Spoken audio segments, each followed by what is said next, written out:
You did what? The Zorgon commander's tentacles writhed in agitation as he stared at his subordinate in disbelief. We, kidnapped a human female, sir, for ransom, the underling choked nervously. Oh, brilliant. Absolutely brilliant. Because clearly, the one thing our species needed right now was to piss off the most terrifying bipeds in the known universe. The commander oozed sarcastically. Please enlighten me. Whose brilliant idea was this? The subordinate's eye stalks drooped. Well, sir, we thought— No, you didn't think. That much is painfully obvious, the commander interrupted. Do you have any idea whose daughter you grabbed? Some influential human diplomat? The commander's gelatinous form quivered with suppressed rage. Oh, if only. No, you imbeciles managed to kidnap the only offspring of Admiral Bloodbath Johnson, the human responsible for single-handedly wiping out the entire Kralax armada during the Battle of Rigel IV. A horrified silence fell over the bridge of the Zorgon ship. Even the typically oblivious navigation drones seemed to grasp the gravity of the situation. But humans are so squishy and fragile, one brave soul ventured. Surely we can handle one angry primate? The commander's laugh was a harsh, burbling sound.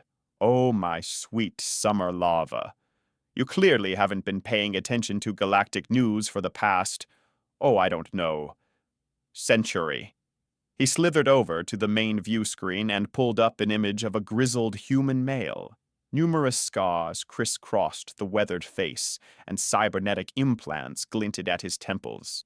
This, my woefully ignorant crew, is Admiral Johnson. The humans call him the Xenoslayer. The hive mind collective refers to him as the Great Exterminator. To the silicon-based life forms of the Andromeda Galaxy, he's known simply as, "Oh shit, run." The commander's voice took on a mockingly cheery tone. And thanks to your absolute genius move, this lovely gentleman is about to come knocking on our door with extreme prejudice. As if on cue, the ship's sensors blared to life.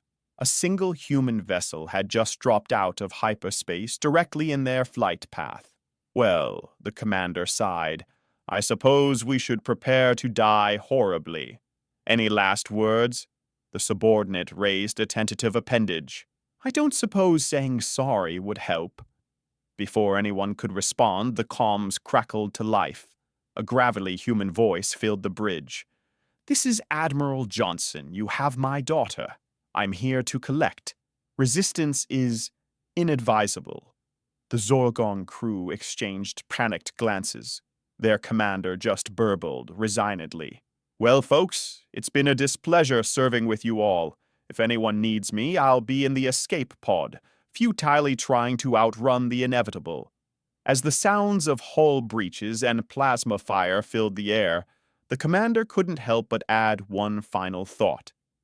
Next time, maybe we stick to kidnapping something less dangerous, like antimatter or rabid Arcturian mega badgers. The last thing the Zorgon crew saw before their ship erupted into a dazzling fireball was a middle-aged human woman calmly sipping tea in the cockpit of her father's warship.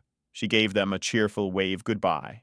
And so ended yet another ill-fated attempt to mess with humanity. The galaxy, as always, was left to wonder. When would they learn? Because, let's face it, the universe is full of creatures who never seem to grasp that humans are the wrong species to trifle with. News of the Zorgon's spectacular failure spread across the galaxy faster than a Rigelian stomach virus at an all-you-can-eat buffet. In dingy space bars and glittering alien metropolises alike, the tale was shared with a mixture of awe, horror, and that special brand of schadenfreude reserved for witnessing epic stupidity. Meanwhile, aboard the human warship, Don't Tread on Me, because subtlety was never humanity's strong suit, Admiral Johnson was having a heart-to-heart with his daughter. Sweetheart, he began, his gruff voice softening slightly, we've talked about this. You can't keep letting yourself get kidnapped just because you're bored. Sarah Johnson, aged 25 and possessing a PhD in xenobiology with a minor in advanced ass-kicking, rolled her eyes. Dad, come on. It's not like I planned it this time. Besides, did you see their faces when they realized who I was? Priceless. The Admiral pinched the bridge of his nose, a gesture that had become all too familiar since Sarah hit her rebellious teen years. That's not the point. Do you have any idea how much paperwork I have to fill out every time I need to obliterate an alien vessel? Fine, Sarah conceded. Next time I'll just incapacitate them myself and call for a pickup. Happy? Ecstatic, her father deadpanned. Now, what do you say we swing by that nebula you wanted to study? I hear the Glesian cloud whales are migrating. As father and daughter plotted their next adventure, the rest of the galaxy was left to ponder the implications of this latest human-induced calamity. On the planet Zircon 9, the Grand Council of Elders convened an emergency session. Esteemed colleagues, the High Pontiff intoned, his crystalline form glittering anxiously. We must address the human question. They are becoming problematic. A chorus of agreement rang out, the sound like wind chimes in a hurricane. Perhaps, one elder suggested, we could petition the Galactic Federation to impose sanctions on them. The High Pontiff's laughter was a tinkling cascade of despair. Oh, you sweet, naive gemstone. The last time someone tried to sanction humanity, they responded by accidentally inventing the new form of faster-than-light travel, while drunk on a dare. Well, what if we try to isolate them? Another voice chimed in. Cut off their trade routes? Brilliant idea, the pontiff exclaimed. I'm sure the species that went from horse-drawn carriages to interstellar travel in less than 500 years will have no problem overcoming a few measly trade barriers. Why, they might even thank us for the challenge. As the council descended into panicked bickering, a small voice piped up from the back of the chamber. All eyes, or sensory organs approximating eyes, turned to face the youngest member of the assembly. What if? The young Zirconian began hesitantly. What if we just tried being nice to them? A shocked silence fell over the room, broken only by the sound of the High Pontiff's crystalline structure cracking slightly from stress. Nice? He repeated incredulously. To humans? The young one nodded enthusiastically. Yes, think about it. Every time someone has tried to conquer, contain, or outsmart them, it's ended in disaster. But has anyone ever just invited them over for tea? As the absurdity of the suggestion sank in, something remarkable happened. The Council of Elders began to consider it seriously. It's so crazy, one elder mused. It just might work. And so, while Admiral Johnson and his daughter explored the wonders of the cosmos, leaving a trail of well-intentioned destruction in their wake, the galaxy began to contemplate a revolutionary new approach to human relations. Little did they know this seemingly innocuous decision would set in motion a chain of events that would forever change the face of intergalactic diplomacy. But that, dear readers, is a story for another time. Because in a universe where humans exist, there's always another punchline just waiting to happen. As it turned out, the young Zirconian's suggestion wasn't just crazy. It was crazy like a fox. A fox with a PhD in interspecies relations and a minor in not getting obliterated by trigger-happy humans. The first official Human Appreciation Day was held on the neutral planet of Nexus Prime. Representatives from across the galaxy gathered, nervously clutching gift baskets and practicing their "please don't blow us up" smiles. Admiral Johnson and Sarah arrived fashionably late, their ship leaving a trail of colorful explosions in its wake. Sorry about that, the Admiral grunted as they disembarked. Old habits die hard. The assembled aliens watched in fascination as the two humans surveyed the welcoming committee. Sarah leaned over to her father, whispering, "Did you ever think you'd see the day when the Blargans brought a fruit basket instead of a doomsday device?" Times change, sweetheart, Johnson replied, eyeing the refreshment table suspiciously.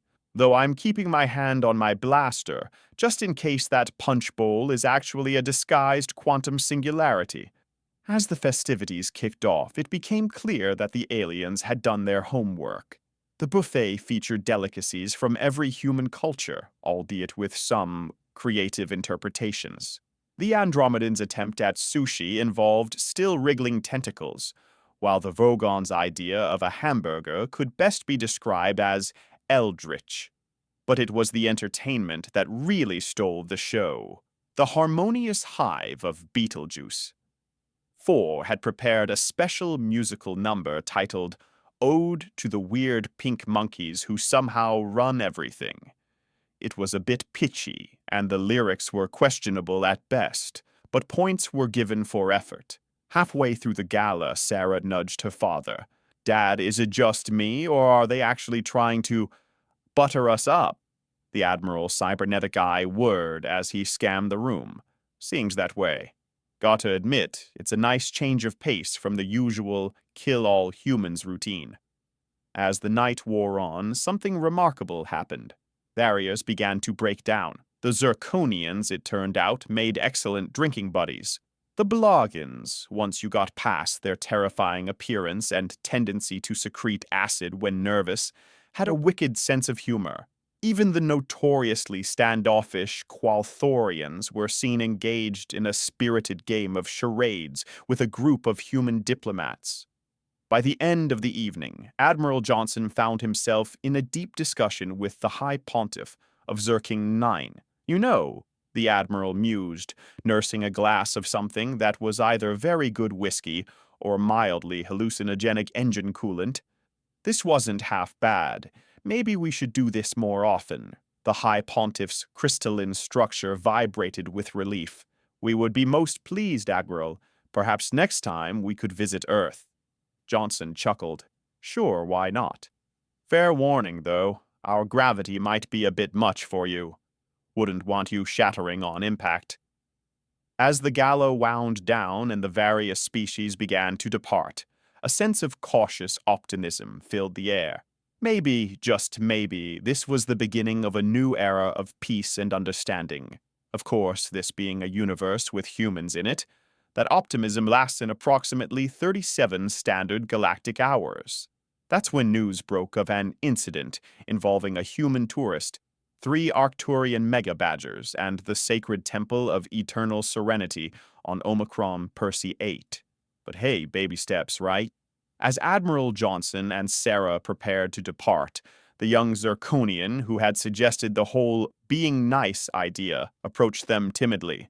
Excuse me, humans, it chimed nervously, but I was wondering, could I perhaps intern on your ship to learn more about your species? Sarah grinned, already imagining the chaos that would ensue. Dad, can we keep him? Please. The Admiral sighed, knowing he was fighting a losing battle. Fine, but you're responsible for feeding him and cleaning up any silicon-based messes.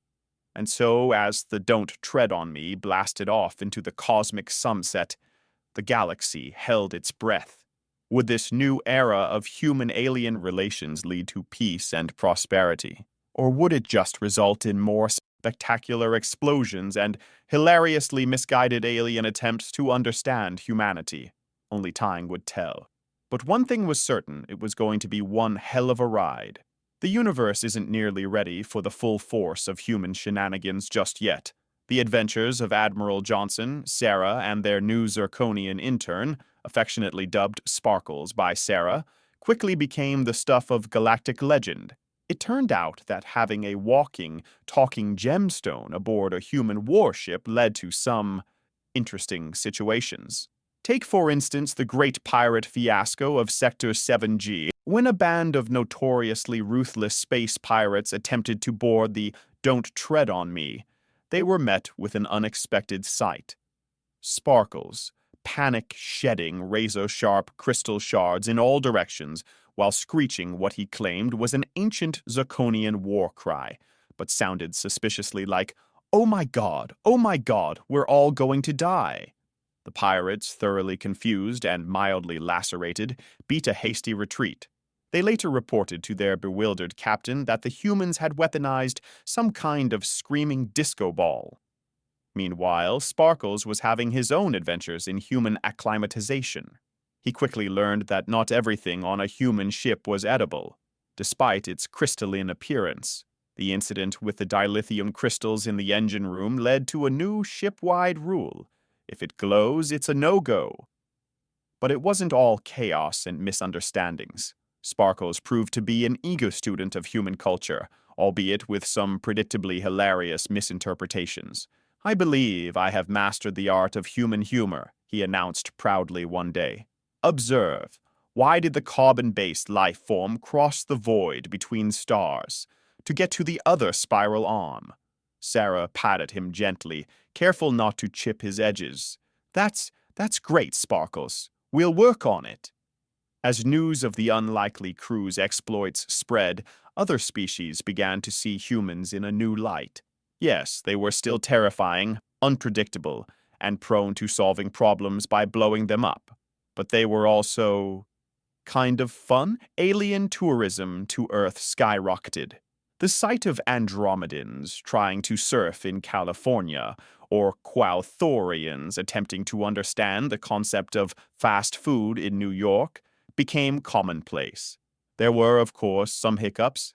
The incident at Disney World, where a group of overly excited bloggins accidentally dissolved Space Mountain, was quickly swept under the rug.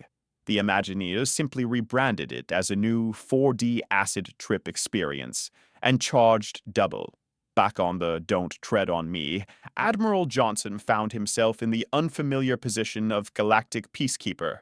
It turned out that having a reputation as the most terrifying human in the universe came in handy when mediating interstellar disputes. "Now listen here," he growled at the warring factions of the Crad Nebula. "Either you two work out your differences, or I'll introduce you both to a little Earth delicacy called seafood boil. Got it?" Needless to say, peace was achieved in record time. But not everyone was thrilled with the new era of human-alien cooperation. In the darkest corners of the galaxy, whispers began to circulate. Plots were hatched. Alliances were formed. For you see, dear readers, there were still those who viewed humanity as a threat. Those who remembered the old days when humans were just another primitive species, barely able to reach their own moon. And they were determined to put humanity back in its place. Little did they know they were about to learn the hard way why "humanity, yeah, fuck yeah" wasn't just a catchy slogan. It was a warning. As Admiral Johnson's ship zoomed through the cosmos, leaving a trail of bemused aliens and slightly singed star systems in its wake, the stage was set for the greatest showdown the galaxy had ever seen. But that, my friends, is a tale for another time. For now, let's leave our intrepid heroes as they are. Sarah teaching Sparkles the finer points of video games. The Admiral grudgingly admitting that having an alien intern wasn't the worst idea ever, and humanity continuing to baffle and amaze the galaxy in equal measure. After all, in a universe this vast and weird, sometimes the best thing to do is sit back, grab a pan-galactic gargle blaster, and enjoy the show. Because in space, everyone can hear you laugh, especially if you're a human. The day the galaxy decided to put humanity back in its place began like any other aboard the "Don't Tread on Me." Sarah was attempting to teach Sparkles the finer points of making pancakes, with limited success, while Admiral Johnson nursed his morning coffee and reviewed the latest intelligence reports. "Huh," he grunted, his cybernetic eye whirring as it scanned the data. "That's odd." Sarah looked up from the smoking remains of what might have once been a pancake. "What's up, Dad?" "Seems like there's been a lot of chatter lately. Coded transmissions, secret meetings, that sort of thing. And it all seems to revolve around us." Sparkles, covered in flour and looking rather pleased with himself, chimed in. "Perhaps they are planning a surprise party. I have been studying human customs, and I believe this is a common practice."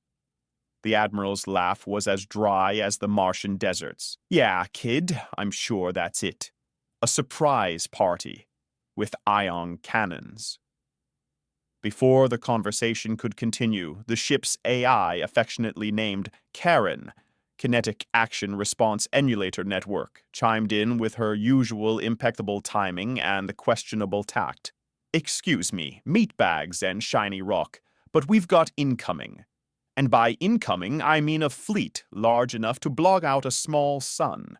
Should I prepare the "we come in peace" message, or just skip straight to the "you're about to have a very bad day" protocols? The bridge erupted into action. Sarah and Sparkles scrambled to their stations while the Admiral calmly finished his coffee. Karen, give me a rundown of what we're dealing with, he ordered, settling into the captain's chair. Well, let's see, the AI replied, her tone dripping with artificial sarcasm. We've got ships from every major power that's ever had a beef with humanity. The Zorgons are back. Apparently, they're slow learners. The Kralax have brought what's left of their armada. Oh, and it looks like the Qualthorians finally grew a spine and decided to join the party. Shall I continue, or would you like to start writing your will now? The Admiral's grin was positively feral. Oh, this is going to be fun. Sarah, warm up the diplomatic solution cannons. Sparkles, I need you on comms. Your panicked screeching might come in handy. Karen, plot an escape vector, but don't use it unless I say so. As the enemy fleet approached, a transmission crackled through the comms. A gravelly voice belonging to some unseen alien commander filled the bridge. Humans, your time of galactic dominance is at an end. Surrender now, and we may show mercy. Resist, and... The transmission cut off abruptly as Sparkles, in his excitement to be useful, accidentally sat on the comms panel. The resulting feedback loop caused several alien ships to veer off course, colliding with each other in a spectacular display of unintentional fireworks. Oops, Sparkles chimed sheepishly. My bad. The Admiral's laughter echoed through the ship, kid. That might just be the best tactical maneuver I've seen all year. Karen, patch me through to the fleet. As the comms crackled to life, Admiral Johnson cleared his throat and addressed the assembled might of the anti-human alliance. Attention, alien fleet. This is Admiral Bloodbath Johnson of Earth. I see you've all gotten together to throw us a surprise party. I'm touched, really. But let me make one thing clear. He paused for dramatic effect, a skill he'd honed over years of dealing with extraterrestrial diplomacy. If you want to take arms humanity, you'd better bring more than this pathetic excuse for a fleet. We faced worse odds before breakfast. So here's the deal. Turn around now, go home, and we'll pretend this little incident never happened. Or stay and find out why they call me Bloodbath. Your choice. A tense silence fell over the comms. Then, slowly at first, but with increasing speed, ships began to peel away from the enemy fleet. Apparently, the reputation of humanity, and Admiral Johnson in particular, was enough to make even the most ardent anti-human reconsider their life choices. As the last of the alien ships jumped to hyperspace, Sarah turned to her father with a mix of awe and exasperation. Did you seriously just bluff an entire armada into retreating? The Admiral shrugged. It's not bluffing if you're fully prepared to back it up, kiddo. Sparkles, still covered in pancake batter and looking thoroughly confused, piped up. Does this mean the surprise party is cancelled? Sarah couldn't help but laugh. Oh, Sparkles, never change. As the Don't Tread on Me resumed its course, the galaxy was left to ponder yet another lesson. When it comes to humanity, sometimes the legend is more than enough. Because in a universe this vast, there's always another misguided alien fleet just waiting to learn why you don't mess with Earth. In the aftermath of what would come to be known as the Great Non-Battle of Sector 9, the galaxy found itself in a state of bewildered awe. Humanity had faced down the combined might of multiple alien civilizations and emerged victorious without firing a single shot. Well, except for that one accidental discharge when Sparkles tripped and fell onto the weapons console. but everyone agreed that didn't count. News of the event spread faster than a Rigelian flu at an interspecies rave. Across the cosmos, reactions varied wildly. On Zorgon Prime, the High Council was busy drafting a formal apology, complete with a fruit basket large enough to have its own gravitational pull. The Krelax, ever the pragmatists, immediately began marketing "I survived an encounter with Admiral Bloodbath" t-shirts. They sold out within hours. Meanwhile, in the seedier bars of the galaxy, a new drinking game emerged. Take a shot every time someone mentioned a human doing something impossibly badass. Hospitals reported a sharp increase in alcohol poisoning cases. Back aboard the Don't Tread on Me, life continued with its usual blend of chaos and camaraderie. Sarah had finally managed to teach Sparkles how to make a decent pancake, though the ship's fire suppression system remained on high alert just in case. Admiral Johnson, for his part, was dealing with an unexpected side effect of his latest display of intergalactic badassery. Fan mail. Karen, he grumbled, staring at the overflowing inbox on his datapad. What the hell is all this? The AI's voice was dripping with artificial amusement. It appears, oh great and terrible one, that you've become something of a celebrity. Who knew that telling an entire armada to go home and rethink their life choices would be so popular? Fantastic, the Admiral muttered. Just what I needed, more paperwork. Sarah peeked over her father's shoulder, grinning widely. Oh, come on, Dad, it's not all bad. Look, the Andromedans want to name a nebula after you. Wonderful, because nothing says peace-loving species like having an interstellar gas cloud bear your name. Sparkles, ever eager to be helpful, chimed in. I could assist with the correspondence, Admiral. I have been studying human communication patterns. For example, dear admiring fan, thank you for your kind words. May your enemies be crushed beneath your appendages and their remains scattered across the void. How was that? There was a moment of stunned silence before Sarah burst into laughter. Maybe we'll work on your phrasing a bit more, Sparkles. As the crew settled into their new reality as reluctant galactic celebrities, a transmission came through from Earth High Command.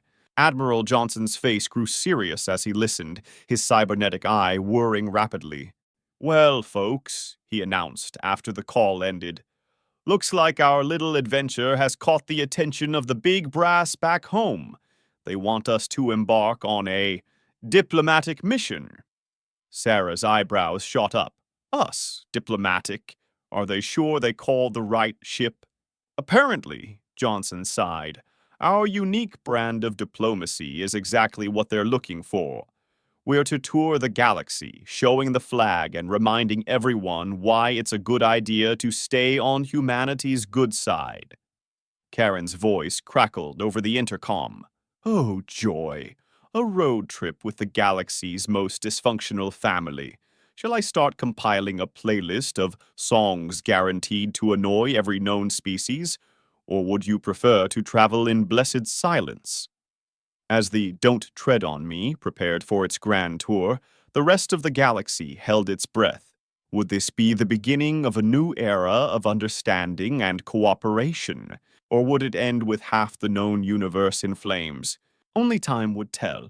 But one thing was certain, it was going to be one hell of a ride. Sparkles, ever the optimist, summed it up best. I have a feeling this journey will be most educational. Perhaps we will make many new friends. Sarah patted him gently. Sure, Sparkles, and maybe we'll go an entire week without accidentally starting an interplanetary incident. Admiral Johnson just grunted and reached for the bottle of Arcturian whiskey he kept for emergencies. Something told him he was going to need it. The Don't Tread on Me embarked on its galactic goodwill tour with all the grace and subtlety of a bull in a china shop. If the bull was wearing rocket boots and the china shop was filled with highly sensitive alien dignitaries. Their first stop, the crystalline world of Zircon 9, home of their intern, Sparkles. As the ship entered orbit, Admiral Johnson turned to his eager young crew member. All right, Sparkles, this is your home turf. Any cultural tips we should know about? Sparkles vibrated with excitement, scattering tiny prismatic rainbows across the bridge. Oh, yes. It is customary to greet the High Pontiff by gently tapping your forehead against theirs. It's a sign of respect. Sarah raised an eyebrow. Sparkles. You do remember that we're not made of crystal, right? Won't that, hurt? But it was too late. The Admiral, ever the one to dive headfirst into alien customs, sometimes literally, had already made his way to the planet's surface and was face to face with the High Pontiff. What followed was a resounding clonk that echoed across the crystal spires of the capital city, followed by a string of very undiplomatic human curses. Karen's voice crackled over the comms, dripping with sarcasm. Congratulations, meatbags. We've been on planet for exactly 2.7 minutes, and you've already assaulted their head of state. A new record. Surprisingly, the Zirconians found the whole incident hilarious. Turns out, watching a human try to headbutt a being made of living crystal was the height of comedy on their world.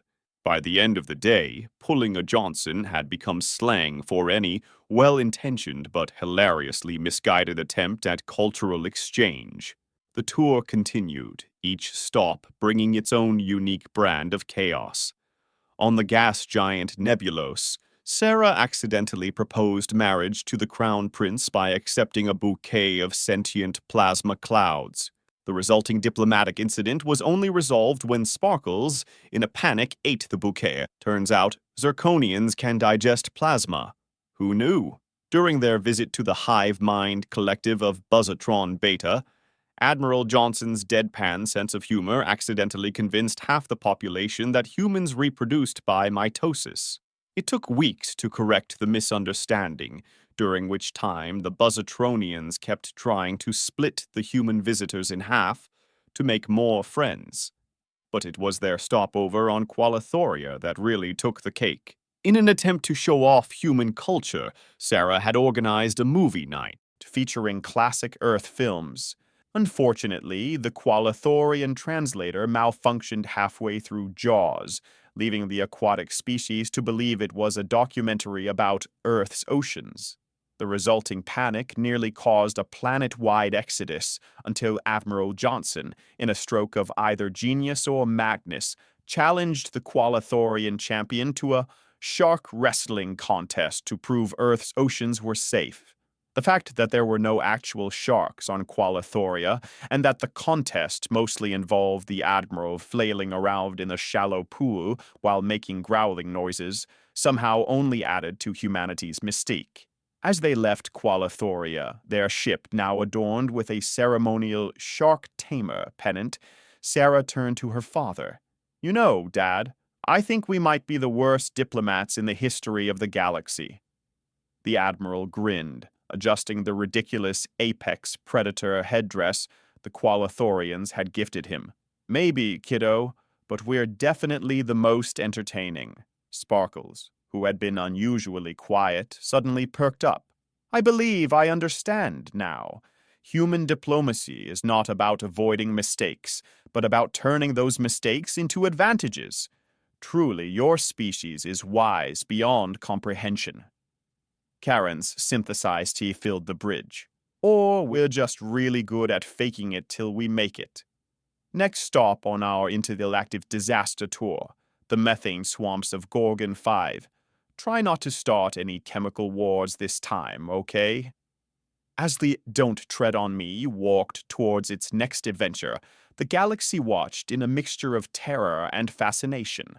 Humanity's diplomatic tour was rewriting the book on interspecies relations, one hilarious misunderstanding at a time. And somewhere in the vast cosmic expanse, the universe itself seemed to be laughing along. To be continued, because in a galaxy where humans are involved, the punchline is always just one accidental invasion away.